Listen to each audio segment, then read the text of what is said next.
£1,998. That's what it cost me to get my very first motorcycle parked right here in this garage, right there in front of us. And that's not the cost per year, and that's not the cost just for the deposit. That's the total cost of actually having the bike sat here for 2 years. Now, this video isn't a review of my first bike. This is a review of a decision I made. That decision was to get into motorcycles at 33 years old, and it's more of a reflection on what led me to buy that particular first bike, and it was a Yamaha MT125. I was armed with just a CBT certificate, no other prior riding experience, just that one day out doing my training.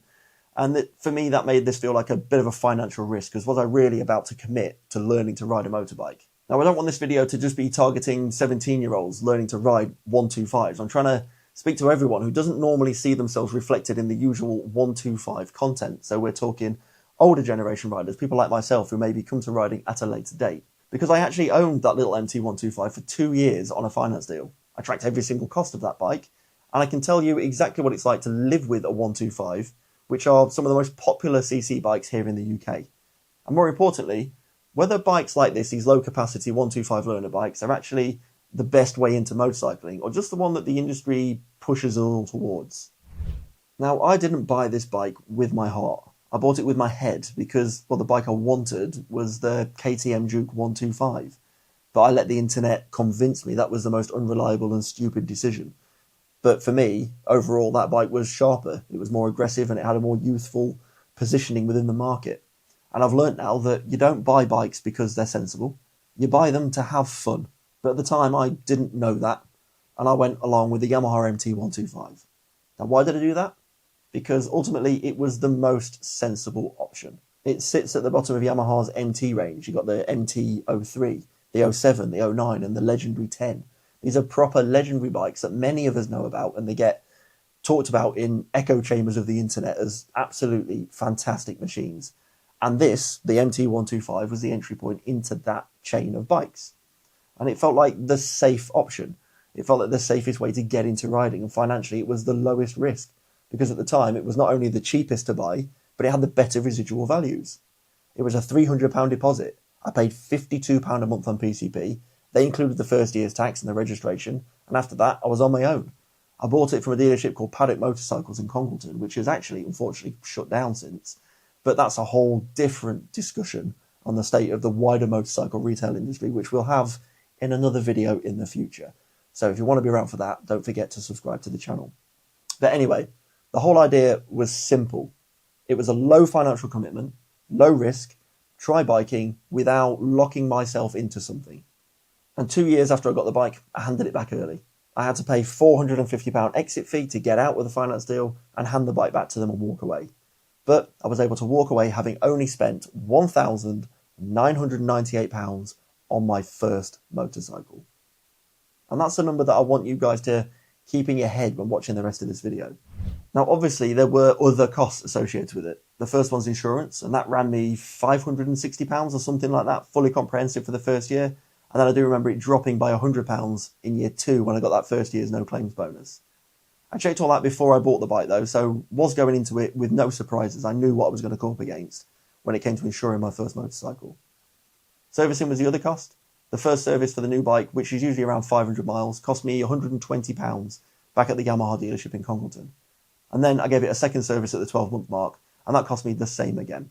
All that took the running total up to that point to £3,258. Then there was the fuel. Now, these little 125 bikes are known for being unbelievably frugal. I was getting well over 100 miles to the gallon on this bike, and I've never known anything like it. And to top it off, the bike was only costing me between £10 to £15 to fill up, depending on which war was happening at what time, pushing fuel prices up. Over the 2 years, I covered 1,300 miles total. And with that MPG, I think I only visited the pumps about 6 times. And that was between £60 to £90 in total on fuel for 2 years. Just like, what else can you buy and ride that does that? The only issue I ever had was the battery dying on me during the second winter when it was in storage. And this was a really easy fix. I just bought myself a battery optimizer to keep it charged. And that was it. No other horror stories, nothing else to really tell you about. The total cost when you add it up, including the fuel bill, over those 2 years was £3,348 all in, or £139.50 a month, or just £4.58 a day.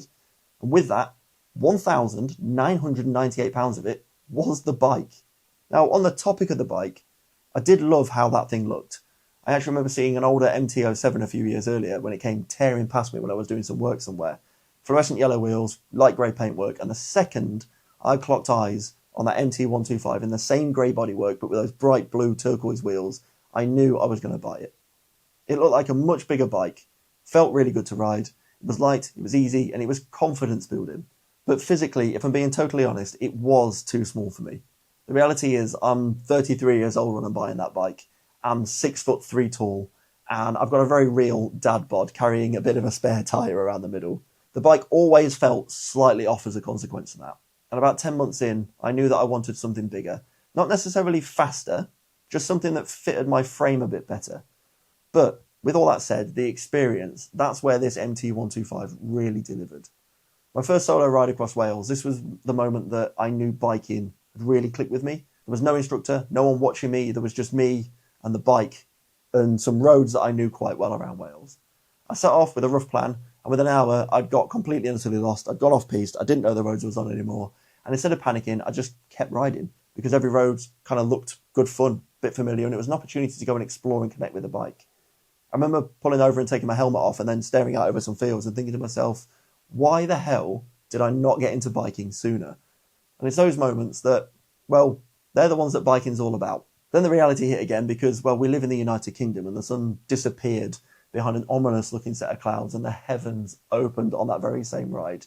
I had to find my way back home via some very twisty roads. I remember coming to a slippery, wet farmer's track with a nasty hairpin turn on it on a very steep road and thinking to myself, don't drop it now. This is not the greatest position to crash a bike in.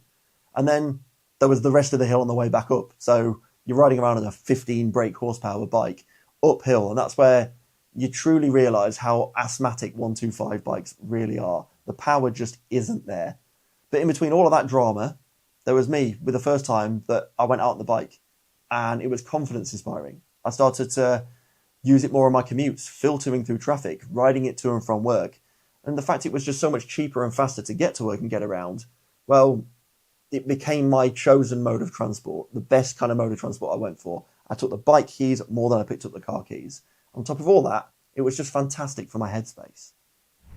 Now, this little Yamaha MT-125, it opened new doors to me. It gave me new hobbies and newfound interests and experiences and a new sense of freedom when out on the bike. And that feeling of just going nowhere in particular, that's what got me hooked with bikes. That's what made me get my full license and eventually move on to get myself a bigger bike. And without that bike, without that little Yamaha MT-125, there is no Jack Talks Bikes YouTube channel. It all started with this £1,998 decision. Now, I don't want to sit here and romanticize about 125cc bikes the whole video. For me, they aren't the end goal when it starts looking at getting into motorcycling. They're the gateway into motorcycling. So while the Yamaha 125 did give me everything I needed at the time, it might not be the right bike for you. You see, nobody ever asked me whilst I was buying that bike who I was. They didn't do that when I was doing my CBT, and they didn't do that when I walked into the dealership. Not at any point did anyone kind of question why I was choosing that bike.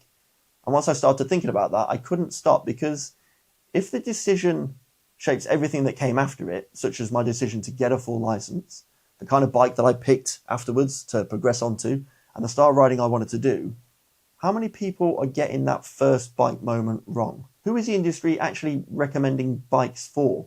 And what are people actually being told to buy? So those questions started running around my head, and I started looking into it a bit more. And the first thing that surprised me is the fact that the best-selling geared 125 in the UK isn't a sporty, stylish, naked or super sport style 125. It's actually the Honda CB125F, which is a small, simple and arguably extremely basic and cheap machine that's been around since the dawn of time. And it has had little to no changes in the entire time since it was launched. With 1,664 units registered in 2024, it's unbelievably popular. And then you realise why. Because this is the bike that the training schools use. That's the bike that most instructors are familiar with and most new riders are familiar with. And when you think about it from that angle, well, it all starts to make a bit of sense, doesn't it? They need something cheap and reliable. Cheap to run, cheap to maintain, cheap to fix when it's eventually dropped. And they can safely recommend this bike to absolutely anyone. But that's the point, isn't it? And it's kind of the problem as well. They're not recommending a bike based on you or me or our own riding styles. They're recommending a bike based on what works for them. And the same again when you look at the wider market. the most registered 125 in the UK overall is actually the Honda PCX 125. And that's a scooter, not a naked bike or a sporty little 125. It's not something you see in many YouTube thumbnails or even making the usual listicle style videos where YouTubers like myself will tell you their top 5 125s for 2026, which you can view by clicking the pop-out banner at the top of the screen. And talking of those style videos, well, there's all the usual suspects in those lists, isn't it? The Japanese manufacturers leading the charge, with a few outliers from KTM and Aprilia to spice things up a bit. And most will warn you off the Chinese manufacturers for various reasons. And that's when it started to click for me. There isn't one right first bike for everyone. There's just the easiest to recommend to the masses. And yeah, I fell for it hook, line and sinker. I went out and bought the MT125 because, well, it was a good bike. I've just spent the last 7 minutes telling you about it. But good doesn't automatically mean it's right for you or for me. So what if the MT125 was actually the wrong bike for me?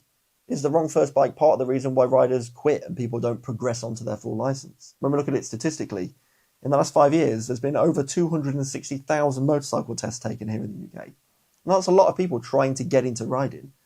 But the number that really stuck with me when you look at that headline 260,000 is the fact that only 375,000 progressed across more than one category of license. And that's it. When you actually sit with those numbers, it kind of is shocking, isn't it? Almost no one is moving through the system. And when you already know from previous videos I've put out that the CBT to full license route, where roughly 1 in 5 riders is making that jump, it's even more dumbfounding. Is it the cost, or is it the complexity of the license system? Or is it something much simpler than that? If your first experience of going out and riding a motorcycle doesn't quite fit with what you envisaged, doesn't quite excite you, and it doesn't quite click the way that you hoped it would do you just drift away and eventually get yourself a car? Do you move away from riding and never look back? And I keep coming back to this idea. What if more people found their bike sooner? Not the safest bike, not the easiest one to learn to ride on, not the one that's easiest to recommend in a YouTube video because of all the glowing Facebook groups and stuff out there of people talking about them, but the one that actually makes the individual want to ride again. Would more people stick with riding and move through the license system? Now, I don't know the answer to that question. There's no hard facts or statistics to answer it for me. But what I do know is that we're not even trying to answer that question. We're just pushing more and more people towards the modern, sexiest looking bikes that are available and bashing anything else that doesn't kind of fit within that pigeonhole. And with that, I tried to zoom out a little bit further because it's not just the bikes, it's the whole system around the bikes. The motorcycle industry's CEO has actually come out and said that the UK licence system is, and I quote, unnecessarily complicated, costly, and deters new riders, particularly young people. And when I read that, it just confirmed a lot of what I was already feeling. Because after all of that effort, after all of that cost, all of those steps just to get started into riding, you expect it to at least make things a bit safer. But even that doesn't really hold up anymore. Because back in 2013, before all these changes happened to the licensing structure and all these new steps were introduced, we recorded 331 rider deaths. You fast forward to 2024, a decade of legislation changes later, and additional steps to the licensing system, all in the name of safety, and we've recorded 343 deaths. That's not a real improvement. It's actually worse. So what are we actually doing? We've built a system that's harder to get into, more expensive to navigate, and doesn't really deliver better outcomes. And on top of that, we're pointing new riders towards the safest and easiest options instead of the right bike for them. We repeat rhetoric about brands because that's what we've been told and what we've read. And it all starts to stack up, doesn't it? Now, I did a poll earlier in the week in the community boards on YouTube asking you guys whether you bought the bike you were told to buy or whether you bought the bike that you wanted to buy. Now, this is your opportunity again to jump into the comments and tell me in a little bit more detail whether you bought the wrong bike or you bought the bike you were told to buy and it was actually the right decision for yourselves. Jump into the comments and let me know what you went and got. And also, we've just spent the last, God knows how long in this video, talking about the right bike for you. And there can be any number of bikes, we already know that. But there is one thing that every single one of us needs, no matter the bike that we choose. And that is good quality security. That's why I use LightLock and the LightLock X1. So this is my chosen form of security when I'm out and about and away from home. And if you haven't seen my full video on it, well, I'll pop a pop-out banner at the top of the screen right now, which you can go and look at the full video talking about exactly what this lock is. But in short, most locks are deterrents, whereas the light lock is actually a stopper. Thanks to its baronium core, it's angle grinder resistant in a way that most locks just simply aren't. There are millions of videos out there of people hacking these things apart with angle grinders, putting them through their tests, and the results really do speak for themselves. I've made a video, like I say, with more details of this. Pop-up banner at the top of the screen. You can go and find out a little bit more about it. And if you want one, the link for these is in the description below. It is an affiliate link. You won't pay a penny more than buying direct, but you will be helping me keep these videos going, which I really do appreciate. So thank you very much if you do go and get one. Anyway, back to the video. So would I recommend buying one of these mainstream little 125cc bikes as your first bike when learning to ride? Well, yes, is a short answer. They're popular for a reason. I did love my little MT125. I genuinely loved that thing.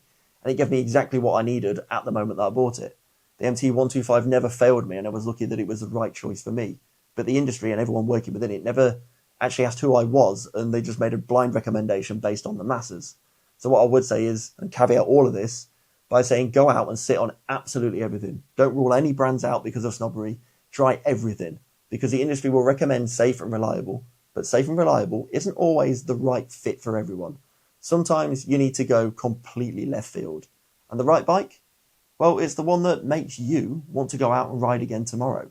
Now, if you want to understand a little bit more about the UK licensing structure, then go and check this video out because there's changes coming, and you can go find out a little bit more about kind of what's planned and how the industry might be changing the way we get our licenses.